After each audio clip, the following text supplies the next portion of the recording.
Hello friends, welcome to Biomentors classes online. I am Dr. Gitendra Singh. The topic for today is genetics.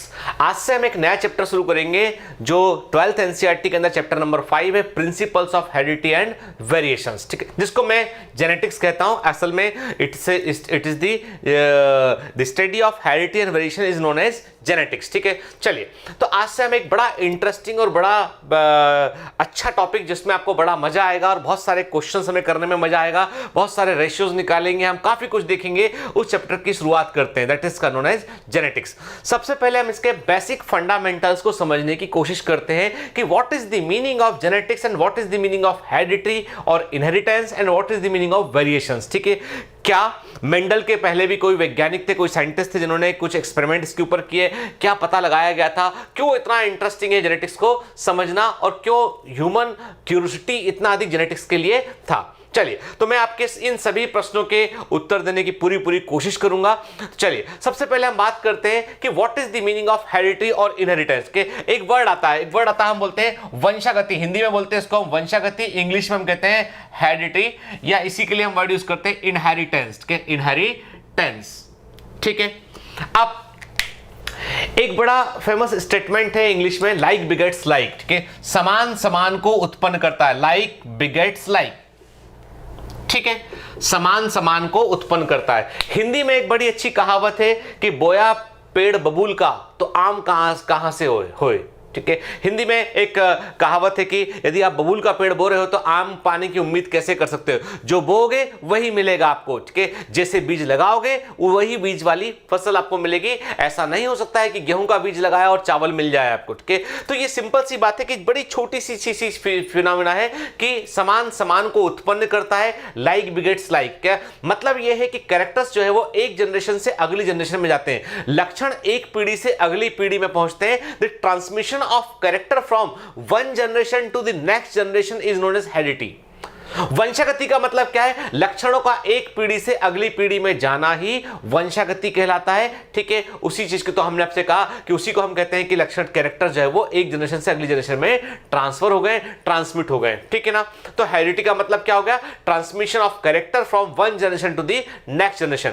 और वास्तव में हम कहते हैं कि ऐसे कैरेक्टर्स जो एक पीढ़ी से अगली पीढ़ी में जाते हैं उनके लिए हम वर्ड यूज करते हैं हेरिटेबल कैरेक्टर्स. उनको क्या बोलेंगे हम, वंशागति होने वाले लक्षण बोलेंगे, उनके लिए हम वर्ड यूज करेंगे हेरिटेबल कैरेक्टर्स. के ऐसे लक्षण जो एक पीढ़ी से अगली पीढ़ी में जाएंगे उनको हम हेरिटेबल कैरेक्टरिस्टिक्स बोलेंगे हम. ठीक है ना, आप देखते हैं जनरली हम देखते हैं कि हमारे घर में जब कोई छोटा बच्चा होता है तो कोई भी व्यक्ति, आप जैसे किसी छोटे बच्चे को देखोगे, आप उसके घर पहुंचोगे तो जनरली लोग बोलते हैं अरे ये तो उसके पापा पे गया है, इसकी मम्मी पे गई है. जैसे आपके घर में कई रिलेटिव जो काफी लंबे समय के बाद आते होंगे, अब आप एक अच्छे ग्रोन अप बच्चे हो, आप जो है वो 17-18 साल के बच्चे हो, तो जो है वो आपसे कोई रिश्तेदार काफी दिनों बाद आए, एकदम देख के अरे तुम तो बिल्कुल अपनी मम्मी जैसे दिखती हो या तुम बिल्कुल अपने पापा के जैसे दिखती हो. ठीक है, तो लोग बाग सिमिलरिटी जो है अपने घर में फैमिली मेंबर से सिमिलरिटी लगाते हैं. किसी बच्चे का जन्म होता है तो जन्म होते ही लोग बोलते हैं अरे ये तो पापा जैसा दिखता है, ये तो अपनी मम्मा जैसा दिखता है. ठीक है ना, तो असल में और आज भी मेरे घर में कोई मेरे रिलेटिव आते हैं और मेरे बेटे को देख के बोलते हैं कि ये बेटा तुम्हारा आपका बेटा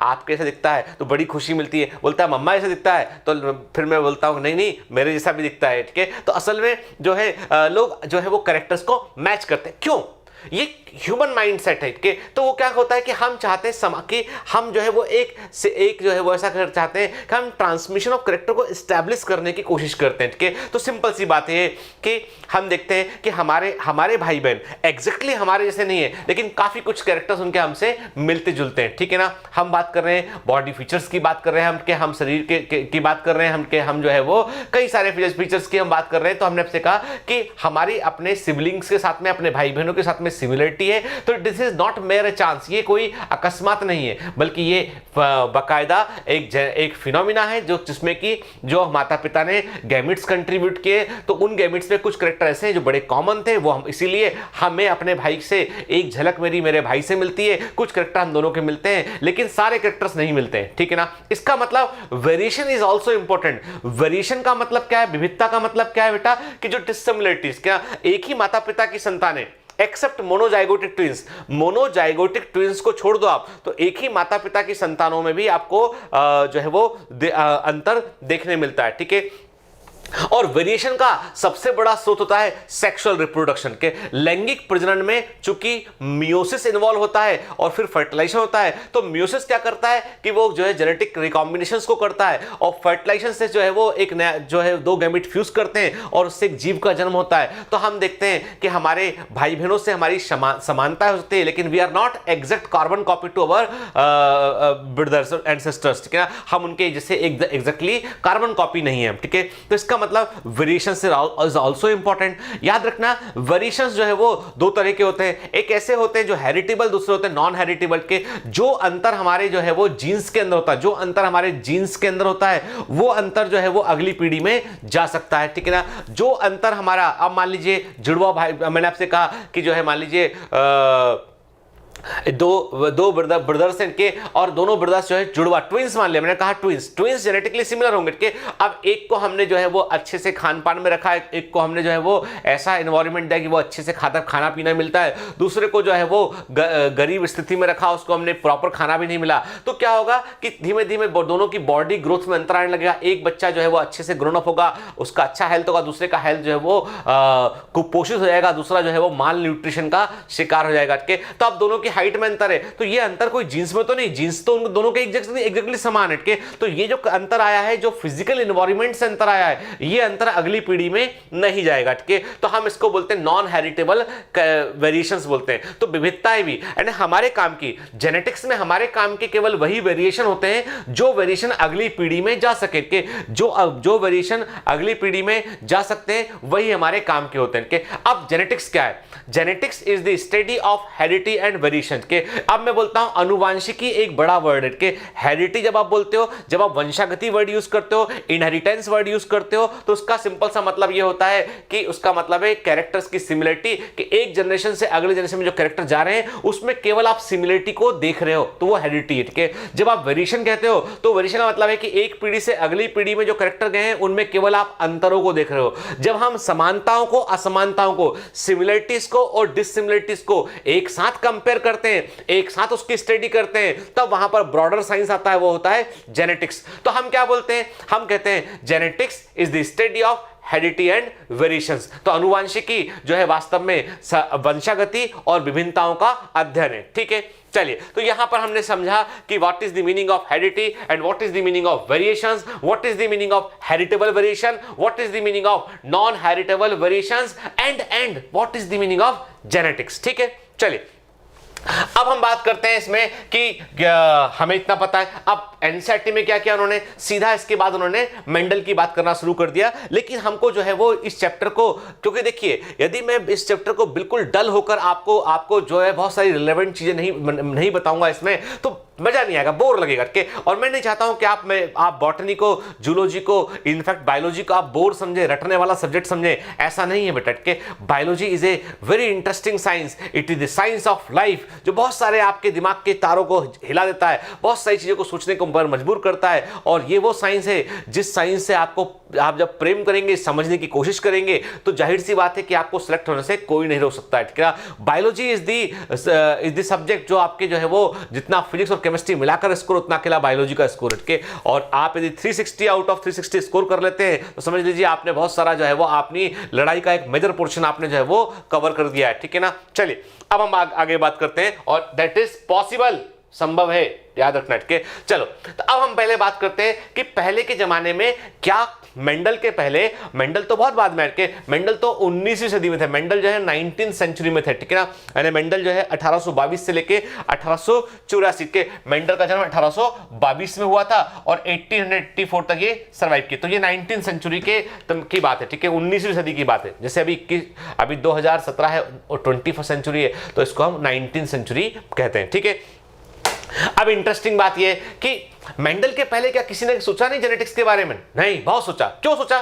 क्योंकि बेटा सिंपल सी बात है कि मेंडल के पहले जो है पूरी दुनिया में, मैं केवल इंडिया की बात नहीं कर रहा हूं, मैं पूरी दुनिया की बात कर रहा हूं, पूरी दुनिया में सब जगह पर जो है वो किंग हुआ करते थे। एंड डेमोक्रेसी तो एक लेटेस्ट फिनोमिना है। पहले के जमाने में चाहे वो इंग्लैंड की बात करूं, मैं रोम की बात करूं, ग्रीस की बात करूं, ग्रीस में राजा थे, ठीक है, रोम में राजा थे, ठीक है, फिर जापान के अंदर आज भी राजा है, ठीक है, फिर हम कहते हैं कि जो है वो तमाम इंडिया के अंदर तमाम कंट्री में जो है वो किंग हुआ करते थे, राजा, ठीक है। और सबसे बड़ी बात तो ये है कि किस व्यक्ति का जन्म किस परिवार में हुआ है, ये उसके लिए बड़ा इंपॉर्टेंट इशू होता था। आज ये है कि आज इस देश की, हमारे कंट्री में आज 21st सेंचुरी में ये पॉसिबल है कि हमारे जो माननीय प्राइम मिनिस्टर हैं, रिस्पेक्टेड प्राइम मिनिस्टर हैं, वो कभी एक जमाने में जो है वो चाय भी बेचे हैं, उनके खुद बताए हैं कि वो चाय भी बेचा करते थे, तो वो बड़े गरीब तबके से थे और वहां से वो देखो इंडिया का प्राइम मिनिस्टर बन सकता है एक आदमी। ये केवल डेमोक्रेसी में पॉसिबल है, ठीक है ना। एक बिजनेसमैन जो बिल्डिंग्स बनाता था, जो रियल एस्टेट कारोबार करता था, वो अमेरिकन प्रेसिडेंट बन सकता है, ठीक है, डोनाल्ड ट्रंप, ठीक है। तो आज तो सब कुछ पॉसिबल है, लेकिन यदि आप जो है लौटते हैं, वापस जाते हैं, आप कहां सेंचुरी, आप 15th सेंचुरी की बात करें, आपके सन 1200, 1300, 1400, 1500 की बात करें, तब ये पॉसिबल नहीं था। तब तो जो है वो राजा का मतलब ये है कि राजा के पास खून ही कुछ अलग है, राजा के पास जीन्स ही कुछ अलग है, राजा के पास कुछ ऐसे कैरेक्टरिस्टिक है, कुछ ऐसी देवी शक्तियां हैं जो दूसरे के पास नहीं हो सकती है। इसीलिए आपको पता है ना, अकबर को 13 साल की उम्र में, अकबर को, द ग्रेट अकबर को 13 साल की उम्र में जो है राजा बना दिया गया था और वो किंग बन के गद्दी पर बैठ गए थे। और जो है वो उनके बैरम खां जो है उनके प्राइम मिनिस्टर थे, जो उनके मुख्य जो महामंत्री थे, जो उनके प्राइम मिनिस्टर मंत्री थे, वो बैरम खां अकबर के जरिए पूरा काम किया करते थे। अकबर को किंग बनाना जरूरी था। आपको सोचिए, एक 13 साल के बच्चे को यदि आप राज सिंहासन पर बिठा देते हैं, किंग बना देते हैं, तो उसको कितनी समझ है उसकी। 13 साल के जब आप थे तो आपको सोचो ना कि आपको मैं देश का प्राइम मिनिस्टर बना दूं, तो आप सोचोगे कि हम कैसे, हमारी तो खेलने कूदने की उम्र है, हम कैसे कर सकते हैं, ठीक है। कितना समझ है, कितना एक्सपोजर है। तो सोचिए, अकबर 13 साल की उम्र में जो है वो किंग बने हैं, तो उसका मतलब यह है कि उनके साथ में जो दूसरे लोग थे, उन्होंने उनको किंग प्रोजेक्ट किया और खुद ने काम किया बहुत सारा। सच्चाई यही है कि, तो इसका मतलब यह है कि प्रश्न उठता है कि बैरम खां खुद क्यों नहीं किंग बन गए, क्योंकि कारण यह है कि पब्लिक रिवोल्ट कर जाती। पब्लिक को लगता था कि जो जन सामान्य में जो मानसिकता थी वो ये थी कि राजा का बच्चा ही राजा बन सकता है, दूसरा कोई राजा नहीं बन सकता है, क्योंकि राजा के बच्चे को ही राजा बनना चाहिए, ठीक है। तो इसका मतलब यह है कि आप सोचिए कितना बड़ा फर्क है कि एक बच्चे का जन्म जो है, एक व्यक्ति का जन्म जो है वो किसी गुलाम परिवार में होता है, जो स्लैब से उसमें होता है, उसको जिंदगी भर गुलामी करनी है, ठीक है। किसी का जन्म जो है वो राजा के परिवार में होता है तो वो राजा बनेगा, राजकुमार के रूप में रहेगा, और किसी का व्यापारी में तो वो व्यापार ही करेगा। किसी का जो है एक जमाने में जो है वो इंडिया के अंदर जो है वो जाति प्रथा बड़ी गहरी बसी हुई थी। आज भी कुछ राज्य जैसे यहाँ पे जाति प्रथा बड़ी गहरी बसी हुई है, ठीक है। और वो कहता है कि भाई पंडित का बच्चा है तो पंडित है तो फिर वो पूजा पाठ कर सकता है, ठीक है। जो छत्री का बच्चा है तो उसको ये काम करना चाहिए, वैश्य का बच्चा है, बनिए का बच्चा, उसको ये काम करना चाहिए, ठीक है। और जो हरिजन है उसका काम ये होना चाहिए। तो इतनी अधिक डिस्पैरिटी थी। आप खुद सोचो, जिस समाज में इतने अधिक अंतर केवल जन्म का, मेरी बात ध्यान सुनिए, जिस समाज में इतना अंतर जो है केवल जन्म के कारण होगा, तो इसका मतलब जाहिर सी बात यह है कि वहां पे सोचना पड़ेगा कि ये क्यों अंतर है के। तो इसका मतलब यह है कि मेंडल जो है वो पहले सक्सेसफुल जेनेटिशियन थे जिन्होंने चीजों को समझा पाए, लेकिन मेंडल के पहले भी कई वैज्ञानिक ऐसे थे जिन्होंने बहुत सारी चीजों को समझने की कोशिश की, समझाने की कोशिश की। जैसे हम बात करते हैं पाइथागोरस के हम जो है पाइथागोरस प्रमेय हम जानते हैं ना, तो पाइथागोरस तो बड़ा फेमस नेम है मैथमेटिक्स के अंदर, पर पाइथागोरस से भी जो है वो एक समय ये लगने लगा कि जो है क्या कारण है कि जो है राजा का बच्चा राजा होता है, और क्या कारण है कि कुछ लोगों का जन्म जो है वो स्पेसिफिक है, कुछ लोग जो है वो अलग दिखाई पड़ते हैं, कुछ लोग जो है हमारे जैसे नहीं है। तो उन्होंने जो है फिर एक थ्योरी दिया, उन्होंने वेपर थ्योरी दिया। उन्होंने कहा कि मेल बॉडी जो है, आदमी जो है वो कुछ वेपर्स प्रोड्यूस करता है और वो वेपर्स फीमेल बॉडी के अंदर डिपॉजिट होते हैं और वहां से फिर एक बच्चे का जन्म होता है, ठीक है। तो बेसिकली वो स्पर्म के बारे में समझाने की कोशिश करते लेकिन वो बता नहीं पाए। उस समय तक कोई माइक्रोस्कोप थे नहीं, कोई जो साइंस था वो उस लेवल तक नहीं था कि हम चीजों को देख पाते। तो इन्होंने वेपर थ्योरी को दिया। तो पाइथागोरस ने वेपर थ्योरी को दिया और इन्होंने बच्चे के जन्म के लिए मेल बॉडी को ही रिस्पॉन्सिबल बनाया। उन्होंने कहा कि आदमी नर ही, क्योंकि समाज पूरा का पूरा मेल ओरिएंटेड था। समाज में जो राज था, जो राजकाज था, पूरा आदमी क्या करते थे, इसलिए आदमी को इंपॉर्टेंस बायोलॉजी में भी दिया गया। तो जो है शुरुआती जितनी थ्योरीज थी वो सारी थ्योरी जो है वो मेल ओरिएंटेड थ्योरीज थी। तो पाइथागोरस ने कहा मेल बॉडी वेपर्स प्रोड्यूस करती है और वो वेपर्स फीमेल बॉडी में जाकर डेवलप होते हैं, उससे बच्चा बनता है के। फिर जो साइंटिस्ट थे स्वामरडम ने प्रीफॉर्मेशन थ्योरी दिया। इसी प्रीफॉर्मेशन थ्योरी को बाद में सीएफ वोल्फ ने और मॉडिफाइड करके इपीजेनेसिस का सिद्धांत दिया के। तो असल में जो स्वामरडम था उन्होंने कहा कि जो स्पर्म होता है, स्पर्म के टिप पर जो है पूरा का पूरा एक ह्यूमन बीइंग होता है और ये पूरा बना हुआ मनुष्य होता है और ये केवल फीमेल बॉडी में जाकर अपने आप को डेवलप करता है। Female body is just like a incubator. जो स्त्री है, जो महिला है, वो एक बच्चे को इनको संभाल कर रखने वाली एक मशीन के समान है। तो जो है उन्होंने जो है वो प्री फॉर्मेशन थ्योरी को दिया कि पहले से होता है, मनुष्य में कुछ अलग से नहीं बनता है। एक आदमी का जो स्पर्म है, जो सीमेन है, उसके अंदर पहले से बना हुआ ह्यूमन बीइंग होता है, होमनकुलस कहा गया इसको, और यही डेवलप हो जाता है। ये बताया स्वामरडम ने के। फिर इसके बाद आए मैपरचुइस जो है वो थोड़े से रैशनल थे इस बारे में। इन्होंने कहा मैपरचुइस ने जो है वो पार्टिकुलेट थ्योरी को दिया। मैपरचुइस ने पार्टिकुलेट थ्योरी को दिया, ठीक है। मैपरचुइस ने पार्टिकुलेट थ्योरी को दिया और इन्होंने कहा कि असल में मेल और फीमेल बॉडी दोनों कुछ पार्टिकल्स प्रोड्यूस करते हैं और ये पार्टिकल फीमेल बॉडी के अंदर जाकर मिलते हैं और इससे बच्चा बनता है। ये लगभग सच के करीब थे लेकिन अपनी बात को एक्सप्लेन नहीं कर पाए, तो जो है लोगों ने इनको ज्यादा तवज्जो नहीं दिया, ठीक है। फिर इसके बाद जो है सीएफ वोल्फ ने जो है वो स्वामरडम का सपोर्ट किया। सीएफ वोल्फ ने कहा कि हाँ, जो स्पर्म है उसके पास एक मैच्योर ह्यूमन बीइंग होता है, पूरी तरह से इमैच्योर ह्यूमन बीइंग होता है जो फीमेल बॉडी में जाके मैच्योर होता है। इपीजेनेसिस का सिद्धांत कहा गया इसको के। फिर हम बात करते हैं, इसके बाद आए डार्विन के। डार्विन जो है अपने समय के बड़े फेमस वैज्ञानिक में से एक थे, बड़े फेमस साइंटिस्ट थे और डार्विन जो है उन्होंने ओरिजिन ऑफ स्पीसीज नाम की बुक लिखी। डार्विन जो है वो इतने पॉपुलर थे कि डार्विन जो है उस जमाने के साइंस के एक सेलिब्रिटी थे। इनसे पूछा गया कि आप कुछ बताइए इसके बारे में, आप कुछ बताइए अनुवांशिकी के बारे में। तो डार्विन ने बोला कि हाँ, तो डार्विन ने जो है एक सिद्धांत दिया जिसके लिए इनकी काफी आलोचना भी हुई। इस सिद्धांत को जो है ये प्रूफ नहीं कर पाए, सिद्धांत को कोई बड़ा एविडेंस नहीं दे पाए। इन्होंने सिद्धांत दिया, पैनजेनेसिस थ्योरी को दिया। इन्होंने कहा कि ह्यूमन बॉडी में जो हर बॉडी पार्ट है, हर सेल जो है वो कुछ छोटे छोटे ग्रेन्यूल्स प्रोड्यूस करते हैं, उस ग्रेन्यूल्स को जेम्यूल्स या पेंजिन्स कहते हैं। डार्विन ने बताया कि मनुष्य के शरीर में जो हर सेल या बॉडी का हर हिस्सा जो है वो, जैसे लिवर है, किडनी है, वो कुछ पार्टिकल्स प्रोड्यूस करेगा जिसको पेंजिन बोलेंगे, जेम्यूल्स बोलेंगे, और ये पार्टिकल इकट्ठे होते हैं, गोनाड्स में जाके इकट्ठे होते हैं और वहां से जो है वो सेक्स ऑर्गन में जाके इकट्ठे होते हैं। फिर जब कॉपुलेशन होता है, इंटरकोर्स होता है, तो ये ट्रांसमिट कर दिए जाते हैं और इनका पार्टिकल्स के मिलने पर ही संतान का जन्म होता है। तो इन्होंने बेसिकली क्या बताया कि हर सेल जो है वो एक पार्टिकल प्रोड्यूस कर रही है और उस पार्टिकल से जो है वो बच्चे का जन्म होता है। तो कई साइंटिस्ट ने ये बोला कि यदि एक आदमी के हाथ के दोनों हाथ काट दिए जाए, उसके हाथ नहीं होंगे, और मान लो किसी कारण से कट गए उसके हाथ और उसका बच्चा यदि होता है तो उसके बच्चे के तो हाथ नहीं होना चाहिए, ठीक है, क्योंकि उसके पास तो पेंजिन ही नहीं बना वाला, ठीक है। तो ऐसे कई एक्सपेरिमेंट उन्होंने चूहों के साथ करके दिखाया कि भाई हमने चूहे की लगातार पूंछ काट दी, दोनों चूहे की, मेल और फीमेल चूहे की पूंछ काट दी, तो मतलब पूंछ वाला पेंजिन तो बनना ही नहीं चाहिए के, लेकिन तब भी बच्चे के पूंछ आ रही है के। तो जो है डार्विन की काफी आलोचना की हुई इसके लिए। तो लेकिन हमारे लिए क्या इंपॉर्टेंट है कि कौन सा सिद्धांत किसने दिया। वेपर थ्योरी को पाइथागोरस ने दिया, प्री फॉर्मेशन थ्योरी को स्वामरडम ने दिया, पार्टिकुलेट थ्योरी को मैपरचुइस ने दिया, इपीजेनेसिस थ्योरी को सीएफ वोल्फ ने दिया, ईएमपी के, पैनजेनेसिस थ्योरी को डार्विन ने दिया, ठीक है। अब इतने बड़े बड़े वैज्ञानिक थे, इन सारे साइंटिस्ट के को जो है वो चुप करने वाले एक वैज्ञानिक थे, वो थे एंटोनी वॉन ल्यूवेनहॉक के। एंटोनी वॉन ल्यूवेनहॉक ने क्या किया, स्पर्म की खोज कर डाली। और सोचिए, एंटोनी वॉन ल्यूवेनहॉक जो है कोई एस्टैब्लिश साइंटिस्ट नहीं थे, वो तो एक प्रकार से आप समझ लीजिए कि एक शॉप थी उनकी, उस शॉप में वो दवाएं भी रखते थे, किराने का सामान भी रखते थे, और उस ग्रोसरी स्टोर भी था, मेडिसिन का स्टोर भी था। और चूंकि टाइम, अब दुकान शॉप में बैठना तो बड़ा बोरिंग टाइप का काम होता है, जब तक ग्राहक आ रहा तब तक ठीक है, नहीं आ रहा तो क्या करोगे। तो इन्होंने कुछ जो है वो ग्लासेस का, लेंसेज का इस्तेमाल किया और अपने खुद के लिए एक माइक्रोस्कोप को डेवलप किया। इन्होंने बैक्टीरिया की डिस्कवरी कर डाली, इन्होंने स्पर्म की डिस्कवरी कर डाली, इन्होंने एग की डिस्कवरी कर डाली। आप सोच सकते हैं कि जो है एंटोनी वॉन ल्यूवेनहॉक जो है वो कितने इंपॉर्टेंट साइंटिस्ट बन गए। इन्होंने कई चीजों को अपने माइक्रोस्कोप से देखा। 1676 में 1676 में इनकी book I, the secrets of nature discovered by Antony von Leeuwenhoek के, जिसमें इन्होंने जो है वो कई सारे कैरेक्टरिस्टिक, कई सारी चीजों का उन्होंने जिक्र किया, ठीक है। आप सोच लीजिए कि वो तो ल्यूवेनहॉक ने ये बताया। अब आते हैं हम कि चलिए, ये तो बात की मैंने एंशिएंट थ्योरीज की, फिर हम आते हैं ये सारी चीजें जो है वो कुछ ना कुछ जो है वो इफ्स एंड बट्स चलते रहे, लोग जो है कयास लगाते रहे। फिर जो है वो कार्ल र्यूटर, एक साइंटिस्ट थे, कार्ल र्यूटर के, एक साइंटिस्ट थे कार्ल र्यूटर के, कार्ल र्यूटर।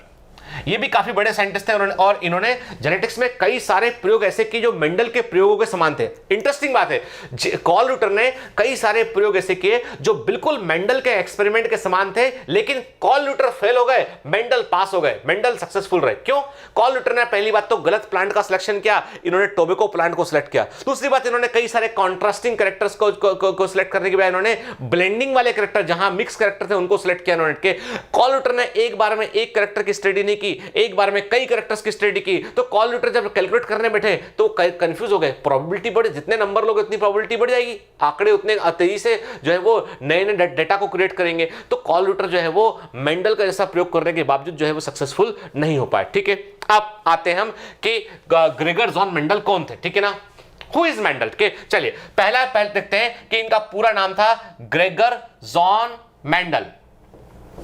ठीक है, ग्रेगर जॉन मेंडल के, ग्रेगर जॉन मेंडल जो है इनका जन्म जो है वो 1822 में जर्मनी के सिलीसिया विलेज में हुआ, के सिलीसिया विलेज में, के जर्मनी के सिलीसिया विलेज में इनका जन्म हुआ के, और जिसको हम जो है वो अब जिसका नाम अभी है हैंसडॉर्फ के, हैंसडॉर्फ विलेज के। तो इनका जन्म जो है वो ग्रेगर जॉन मेंडल का जन्म 1822 में जर्मनी के एक गांव, जर्मनी के मतलब ये बाई बर्थ जर्मन थे, के जर्मनी के छोटे से गांव में हुआ, इसको सिलीसिया विलेज कहा गया, जो हैंसडॉर्फ कस्बे के अंदर आता है। के और ये जो है वो वास्तव में ये काफी अधिक जो है वो धार्मिक टाइप के व्यक्ति थे, जो रिलीजियस टाइप के व्यक्ति थे शुरुआत में। और ये इनका एक ही लक्ष्य था कि ये चाहते थे कि ये जो है वो अपनी नॉर्मल स्टडीज करें और उसके बाद चर्च में जाकर वो पादरी बन जाए, मॉन्क बन जाए। के तो ये जो है वो वास्तव में ये ब्रून के एक चर्च में जो है वो ब्रून कहां पर है बेटा, ये ऑस्ट्रिया में, के ब्रून मोनेस्ट्री जो है वो ऑस्ट्रिया में, not Austria, it is Austria, के ऑस्ट्रिया में ब्रून के एक चर्च में ये पादरी बन गए, मॉन्क बन गए। ठीक है, ठीक। और जो है वो ऑस्ट्रिया में है, वास्तव में इस वक्त जो है वो ये डिस्ट्रीब्यूशन के बाद ये आ गया है चेक रिपब्लिक में, के चेक रिपब्लिक के अंदर जो है वो ये शामिल, चेक स्पेलिंग ठीक करो, चेक रिपब्लिक के अंदर आता है। चेकोस्लोवाकिया में फिर चेक अलग हो गया, स्लोवाक अलग हो गया, पहले ऑस्ट्रिया में था ये, और फर्स्ट वर्ल्ड वॉर के बाद फिर जो है जब चेंज हुआ तो अभी ये चेक रिपब्लिक के अंदर ये जो है ब्रून मोनेस्ट्री है। ठीक है, तो ये एक चर्च में पादरी बन गए। अब कहानी सुनिए, इंटरेस्टिंग कहानी, जो कहानी सुनेंगे तो याद रहेगा। के और ये कोई बड़े और इनको वहां पर जो है वो इनके दो बड़े इंपॉर्टेंट काम थे कि एक तो आपको जो है वो चर्च में अपना नॉर्मल काम होता है, मॉन्क के तौर पे काम होता है, वो काम करना है। इसके अलावा आपको कुछ लोग, कुछ स्टूडेंट्स उनको पढ़ाना भी है, और जो है वो आपको इनको एक काम और चर्च ने कहा कि देखो भी चर्च जो होता है, चर्च के पास काफी सारी जमीन होती है। उन्होंने कहा कि आपके 3 काम है कि आपको एक तो एज ए मॉन्क जो पूजा जो भी आपकी होती है गॉड की, जो भी हम रिचुअल्स होते हैं उसमें भाग कर लेना है आपको, फिर आपको कुछ लोगों को पढ़ाना भी है, और इसके अलावा आपको जो है वो जो चर्च के आसपास की जमीन है वहां पर सब्जियां आपको उगाने में आपको काम करना है, उसको देखना है आपको, क्योंकि चर्च अपने आसपास के अनाज सब्जियां खुद उगाता है और उसी रिसोर्सेज का वो सारे पादरी इस्तेमाल करते हैं। ठीक है, ठीक।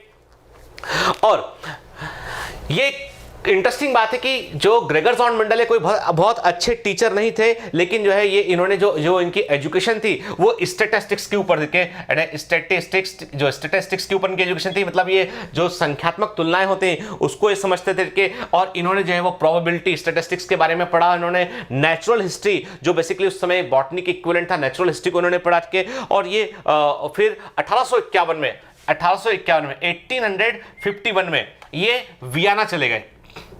ठीक है, वियना, ठीक है, ये वियना चले गए, और वियना में जाकर इन्होंने जो है वहां पर जो है वो मैथमेटिक्स की स्टडी की और नेचुरल हिस्ट्री के, प्राकृतिक इतिहास, नेचुरल हिस्ट्री और मैथमेटिक्स की स्टडी इन्होंने 1851 में वियना में जाकर की के। और जब ये वियना पहुंचे तब उनको वहां पर जो है जो सबसे बड़ा इंपॉर्टेंट काम असाइन किया गया, उनसे कहा गया कि आपको सब्जियां उगाने के लिए, क्योंकि ये पहले से भी इस चीज का इनको अनुभव था, तो इनको बोला गया कि आपको जो सब्जियां उगाने का ये काम पूरा आपका चर्च के आसपास का काम आपका है। ठीक है, अब चूंकि मेंडल जो है वो क्रिएटिव आदमी थे, क्रिएटिव आदमी थे, जब उनको काम दिया गया कि सब्जियां उगाने का काम दिया गया तो उन्होंने कहा ठीक है। तो उन्होंने क्या किया, उन्होंने जब जो है वो अपने मटर के ऊपर उन्होंने एक्सपेरिमेंट करना शुरू किया। उन्होंने जो है अपने एक्सपेरिमेंट उन्होंने जो है वो हम कहते हैं कि 1856 से लेकर उन्होंने 1863 तक 7 साल 7 ईयर्स तक उन्होंने जो है वो 7 ईयर्स तक इन्होंने जो है अपने पाइसम सेटाइवम पर एक्सपेरिमेंट किए। जो इनका एक्सपेरिमेंटल मटेरियल था वो था पाइसम सेटाइवम सेटाइवम के, पाइसम सेटाइवम जो कि क्या होता है बेटा, गार्डन पीक के, बगीचा मटर या गार्डन पीक की जो मटर होती है, कॉमन नॉर्मल मटर है, उसको हम गार्डन पीक कहते हैं। तो गार्डन पीक जो है इनका एक्सपेरिमेंटल मटेरियल था और इस पर उन्होंने जो है अपने साइंटिफिक एक्सपेरिमेंट शुरू किए। चूंकि इनको पास सब्जी उगाने का काम था तो इन्होंने कहा कि चलो ठीक है उगा रहे हैं तो कुछ स्टडी कर लेते हैं, पता करते हैं कि क्या होता है, कैरेक्टर्स कैसे नरेट होते हैं। तो इन्होंने 1856 से अपने एक्सपेरिमेंट शुरू किए और 1863 तक उन्होंने 7 इयर्स तक लगातार एक्सपेरिमेंट किए। 1864 में उन्होंने सारे एक्सपेरिमेंट को उन्होंने जो है कैलकुलेट किया और इन्होंने एक लॉजिक बनाने की कोशिश की और 1865 में उन्होंने अपना पेपर पब्लिश किया। ठीक है, रिजल्ट्स को उन्होंने पब्लिश किया। ठीक, अब तो मेंडल ने जो है वो नंबर 1 सबसे इंपॉर्टेंट बात है, मेंडल ने जो अपना एक्सपेरिमेंटल मटेरियल चुना वो चुना उन्होंने गार्डन पी को, बगीचा मटर को चुना। ठीक है, इसके लिए इन्होंने क्या किया, इन्होंने अपने तमाम जितने दोस्त इनके थे अलग अलग जगह पर, उनको इन्होंने जो है वो चिट्ठी भेजी और उनसे कहा कि तुम्हारे यहाँ जो मटर मिलती है, जो भी मटर की वैरायटी उसको हमको भेजो। के तो इस प्रकार से इन्होंने जो है वो तकरीबन 34 वैरायटीज जो गार्डन पी की थी उनको प्रोक्यूर किया, बाहर से बुलवाया। के उसमें से इन्होंने जो है वो तकरीबन 14 वैरायटी जो ट्रू ब्रीडिंग थी, जिनमें कंट्रास्टिंग कैरेक्टर्स थे, जिनमें लक्षण अलग थे। कंट्रास्टिंग कैरेक्टर का मतलब है कि एक का बीज यदि पीले रंग का है तो दूसरे का हरे रंग का था, एक का प्लांट 5.5 फीट लंबा है तो एक का 2 फीट है, एक का ड्वार्फ है, एक का टॉल है। तो इन्होंने ऐसे जो है वो कंट्रास्टिंग कैरेक्टर वाली 14 वैरायटीज को सिलेक्ट किया अपने एक्सपेरिमेंट के लिए। हालांकि इनके पास 34 वैरायटीज प्रेजेंट थी। ठीक है, जब मेंडल ने अपना पेपर पब्लिश किया तो तब की हम कहते हैं 1866 में जो है वो मेंडल ने अपना पेपर पब्लिश किया। इनका रिजल्ट इन्होंने 1865 में दिया और पेपर इनका पब्लिश हुआ था 1866 में और इनका पेपर पब्लिश हुआ था प्रोसीडिंग्स ऑफ सोसाइटी नाम की मैगजीन में। प्रोसीडिंग्स ऑफ सोसाइटी नाम के एक जर्नल में इनका पेपर पब्लिश हुआ और इनके पेपर का टाइटल था experiments on plant hybridisation. Experiments on plant hybridisation,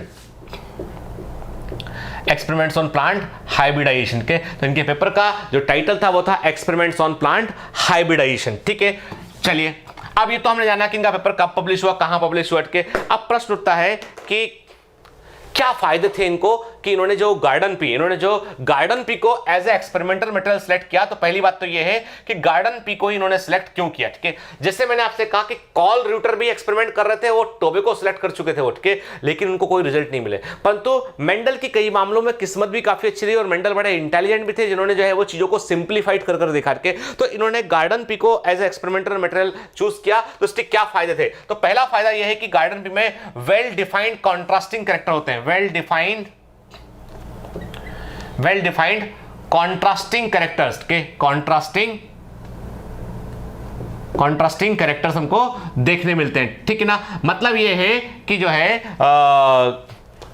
बगीचा में गार्डन पी में यदि फ्लावर वॉयलेट है तो दूसरा फ्लावर व्हाइट है। के क्रॉस किया तो पिंक फ्लावर नहीं बनेगा। के जनरली क्या था कि जो गार्डन पी थी उसमें जो कैरेक्टर्स थे, ड्वार्फ टॉल है, ड्वार्फ है तो बीच की कोई इंटरमीडिएट हाइट नहीं होगी। के सीड यदि येलो है, ग्रीन है तो सीड का colour light green, dark green ऐसा नहीं होगा। के जो कैरेक्टर्स थे वो एकदम प्योर थे कि मतलब उनके बीच में जो है वो जो अंतर था वो एकदम क्लियर था।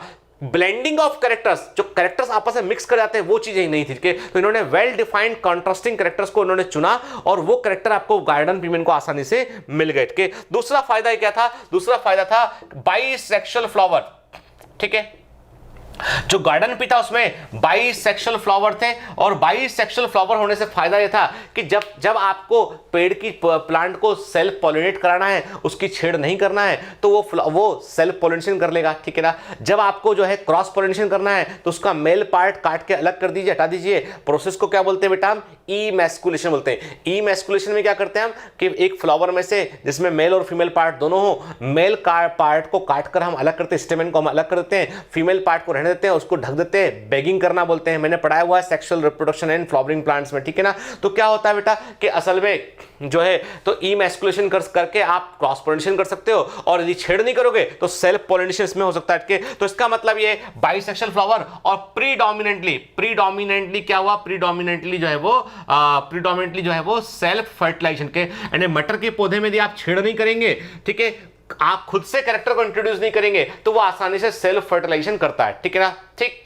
तो इससे इनको फायदा हुआ। जब इनको किसी फ्लावर में छेड़ कर रही थी, इन्होंने उसको उसमें क्रॉस पोलिनेशन कर दिया, और जिसमें उन्होंने जब अगली पीढ़ी को देखा कि उसके एक पीढ़ी के बाद अगली पीढ़ी में क्या होता है, तो इन्होंने कोई छेड़ने की, कैरेक्टर्स को आपस में मिक्स होने दिया, उन्होंने देखा कि क्या क्या लक्षण सामने मिलता है। तो ये जो सेल्फ फर्टिलाइजेशन का होना और बाइसेक्सुअल फ्लावर का होना, ये एक एडवांटेज था गार्डन पी के अंदर। फिर इसके अलावा तीसरा फायदा क्या हुआ, इजी हाइब्रिडाइजेशन। प्लांट के अंदर जो है इमैस्कुलेशन करना, ठीक है, इजी हाइब्रिडाइजेशन, ठीक है, प्लांट के अंदर इमैस्कुलेशन करना, प्लांट के अंदर क्रॉस पोलिनेशन करना, प्लांट के अंदर जो है वो बगैर डिस्टर्ब हुए अगली पीढ़ी को प्रोड्यूस करना, सेल्फ फर्टिलाइजेशन करना, सब कुछ आसान था। तो गार्डन पी कंपैरेटिवली जो है एक बड़ा सिंपल प्लांट था जिसमें वो सब कुछ कर पाए के। फिर इसके बाद इजी टू कल्टीवेट, चूंकि ये फैमिली लेग्यूमिनेसी का मेंबर है तो अलग से कोई खाद नहीं डालना पड़ता, अलग से कोई चीज आपको सप्लाई नहीं करनी पड़ती, तो इजी टू कल्टीवेट था। दूसरी इंपॉर्टेंट बात ये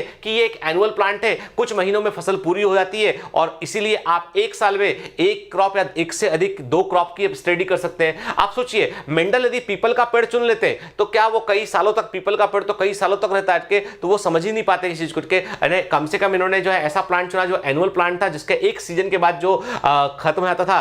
तो क्या हुआ, सीड को लगाया, प्लांट बना, प्लांट से फिर सीड मिला, फिर सीड को लगाया, अगला प्लांट बना। तो ये जो है 7 सालों में जो है वो तकरीबन 8, 9 या 10 जनरेशन को ये 10 बार उसको कल्टीवेट कर पाए के। तो इसका मतलब ये है कि मेंडल ने इजी टू कल्टीवेट प्लांट को लिया, एनुअल प्लांट को लिया इन्होंने के, और वो उस क्लाइमेट के लिए जहां पर मेंडल थे, बियाना में थे, उसके लिए वो सूटेबल भी था के। तो ये एक बड़े एडवांटेज थे, ठीक है। ठीक, अब प्रश्न उठता है कि मेंडल ने जो कैरेक्टर, अब मैंने आपको बताया कि मेंडल ने जो है, सबसे इंटरेस्टिंग बात है, मेंडल सक्सेसफुल इसलिए हो क्योंकि मेंडल ने एक बार में एक कैरेक्टर का स्टडी की, एक बार में उन्होंने एक कैरेक्टर की स्टडी की। वो कॉल रूटर के से कंफ्यूज नहीं थे कि एक बार में 50 कैरेक्टर की स्टडी कर रहे हैं कि यदि मान लो मैं कहते हैं कि मैं आपसे कहता हूं कि मान लीजिए आप एक बार में एक कैरेक्टर स्टडी करेंगे तो आप एक निश्चित पैरामीटर तक पहुंचेंगे कि आपको पता चलेगा, उसका ट्रेंड मालूम चलेगा। लेकिन सारे कैरेक्टर्स को आप मिक्स करेंगे तो उससे क्या हुआ, नए नए कॉम्बिनेशन, परम्यूटेशन कॉम्बिनेशन नए नए बनेंगे, तो उसमें कंफ्यूज होने की संभावनाएं बढ़ जाती है, ठीक है। अब मेंडल ने अब गार्डन पी पर अपने एक्सपेरिमेंट किए और उसके लिए उन्होंने 7 पेयर ऑफ कैरेक्टर्स को सिलेक्ट किया, उन्होंने लक्षणों के 7 जोड़े को सिलेक्ट किया, 7 पेयर ऑफ कैरेक्टर्स को उन्होंने सिलेक्ट किया, ठीक है, लक्षणों के 7 जोड़े को सिलेक्ट किया, 7 पेयर के। इन्होंने क्या किया, इन्होंने प्लांट में बाकी कुछ भी फीचर हो, इन्होंने केवल 7 पेयर ऑफ कैरेक्टर्स चुन लिए, और वो भी ऐसे कैरेक्टर चुने उन्होंने जो वेल कंट्रास्टिंग कैरेक्टर्स थे, जिनमें कंफ्यूज होने की कोई संभावना नहीं थी। जैसे कि इन्होंने क्या देखा, इन्होंने प्लांट लेंथ को लिया, इन्होंने पौधे की लंबाई को लिया, ठीक है। प्लांट, मटर का प्लांट है, टॉल था या ड्वार्फ था, तो एक कैरेक्टर का जोड़ा ये हो गया, कुछ tall plant and dwarf plant, एक पेयर हो गया, ठीक है ना। फिर उन्होंने क्या किया, इन्होंने जो है वो फ्लावर कलर को लिया, इन्होंने फ्लावर कलर को लिया के, तो फ्लावर कलर को लिया, इन्होंने देखा फ्लावर या तो वायलेट है या व्हाइट है, एक कैरेक्टर ये होगा के। फिर उन्होंने क्या लिया, फ्लावर पोजीशन को लिया, इन्होंने फ्लावर की पोजीशन को लिया, इन्होंने देखा इन्होंने कि फ्लावर की पोजीशन एक्सियल है, फ्लावर अक्ष पे लगा हुआ एक्सियल है या टर्मिनल है, ठीक है, टर्मिनल है, एक कैरेक्टर ये होगा के। फिर उन्होंने क्या किया, सीड के कलर को लिया, इन्होंने बीज के कलर को लिया, इन्होंने सीड के कलर को लिया कि जो कि येलो है या ग्रीन है, ठीक है। इन्होंने सीड के बीज के शेप को लिया, इन्होंने सीड के शेप को लिया जो या तो राउंड है या रिंकल्ड है, राउंड है या रिंकल्ड है, गोल है या झुर्रीदार है, ठीक है, रिंकल्ड है, ये लिया उन्होंने के। फिर उन्होंने क्या किया, पोर्ट के कलर को लिया, उन्होंने जो फली है फली के कलर को लिया, उन्होंने पोर्ट के कलर को लिया, ठीक है। पोर्ट का कलर क्या है, ग्रीन है, फली या तो हरे रंग की है या फिर येलो पीले रंग की है, ठीक है। सीड का कलर डिफरेंट है बेटा, पोर्ट का कलर डिफरेंट चीज है, ठीक है। फिर इन्होंने क्या किया, पोर्ट के शेप को लिया इन्होंने, ठीक है, फली की इन्होंने आकृति को लेकर, फली या तो फूली हुई है, इन्फ्लेटेड है, इन्फ्लेट है, फूली हुई है, या फिर संकुचित है, दबी हुई है, कॉन्स्ट्रिक्टेड, ठीक है। तो इन्होंने ये 7 1 2 3 4 5 6 7 के इन्होंने 7 पेयर ऑफ कैरेक्टर्स को लिया के। 7 पेयर ऑफ कैरेक्टर में plant length, flower colour, flower position, seed colour, seed shape, pod colour, pod shape के इसको इन्होंने लिया, ठीक।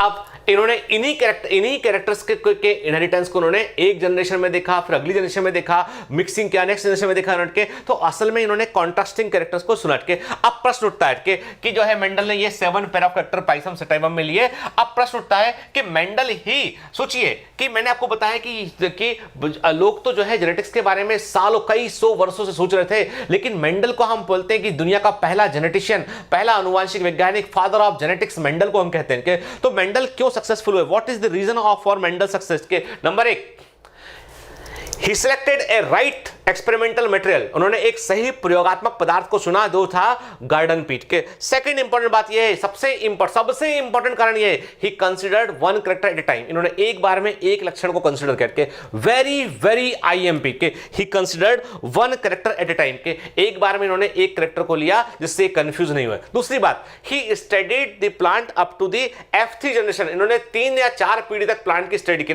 पेरेंटल जनरेशन, फिर first generation, second generation, third generation. तो पेरेंटल जनरेशन को हम बोलते हैं पी जनरेशन कहते हैं, ठीक है। फिर इसके बाद आता है F1 जनरेशन, पहली पीढ़ी, F2 जनरेशन, दूसरी पीढ़ी, F3 जनरेशन, तीसरी पीढ़ी। तो इन्होंने हर कैरेक्टर की स्टडी करके कम से कम उसकी 3 जनरेशन तक उसको देखा उन्होंने, ठीक है। फिर तीसरा अगला कारण ये है कि इन्होंने अपने आंकड़ों को स्टैटिस्टिकल फॉर्मेट में, मैथमेटिकल फॉर्मेट में उसका उन्होंने प्रेजेंटेशन दिया, ठीक है। तो इन्होंने इसको स्टैटिस्टिक्स के फॉर्मेट में दिया, ठीक है। और तभी मेंडल जो है वो कंक्लूजन तक पहुंचे, ठीक है। अब सबसे इंपॉर्टेंट बात ये कि मेंडल जो है वो, मेंडल की जो डेथ है वो हुई 1884 में, ठीक है। अब बड़ी इंपॉर्टेंट बात ये कि मेंडल दुनिया के सबके प्रथम जेनेटिक्स के फर्स्ट, हम ऐसा कहते हैं, मेंडल जो है वर्ल्ड के प्रथम आनुवांशिक वैज्ञानिक है, जो आज बड़े पॉपुलर है। हमने कहा ना कि जेनेटिक्स से शुरुआत करने के पहले हमने मेंडल का जिक्र किया, ठीक है। लेकिन आपको बता दूं मैं कि दुनिया में कई लोग ऐसे होते हैं जो कई बार ना बड़े अनफॉर्चुनेट चीजें घटती उनके साथ में। तो मेंडल की 1884 में जो है वो डेथ हुई, लेकिन मेंडल को अपने जीवन काल में कभी भी एक महान वैज्ञानिक होने का क्रेडिट नहीं मिल पाया। मेंडल एक ऐसे वैज्ञानिक थे जिन्होंने एक महान खोज की, लेकिन वो जब तक जीवित रहे तब तक लोगों ने उनको वैज्ञानिक ही नहीं माना, उनको किसी ने वो केवल एक पादरी का जीवन जीते रहे, अपना काम करते रहे, और उनको कोई साइंटिस्ट का एक बड़े साइंटिस्ट का उन्हें खिताब नहीं मिल पाया, ठीक है। उनके बारे में जब हम कहते हैं, अब क्यों ऐसा हुआ हम आगे बात करेंगे इस बारे में। 1900 में, 1900 में क्या हुआ, 1900 के आसपास जो है वो हम ऐसा कहते हैं कि 1900 में जो है वो मेंडल के काम की रिडिस्कवरी ऑफ मेंडलिज्म बोलते हैं। हम कहते हैं मेंडल ने जो काम किया उसकी पुनर्खोज हुई, उसकी रिडिस्कवरी। तो 1900 में जो है वो 3 साइंटिस्ट थे, कार्ल कोरेंस जर्मनी में, ठीक है, ह्यूगो डी व्रीज हॉलैंड में, ह्यूगो डी व्रीज हॉलैंड के अंदर, ये जर्मन थे, सोचिए ये जर्मनी में है कार्ल कोरेंस के, ह्यूगो डी व्रीज जो है वो हॉलैंड के अंदर है, ठीक है, ठीक। और जो है वो शेरमार्क जो है वो ऑस्ट्रिया में है, ठीक है, ऑस्ट्रिया, ठीक है। 3 साइंटिस्ट, क्या 3 साइंटिस्ट जो है वो Hugo de Vries, Carl Correns, Hugo de Vries और शेरमार्क के 1900 में जो है वो मेंडल के कामों पर अपना, मेंडल के ने जो काम किए थे उस पर वो एक्सपेरिमेंट करना शुरू करते हैं।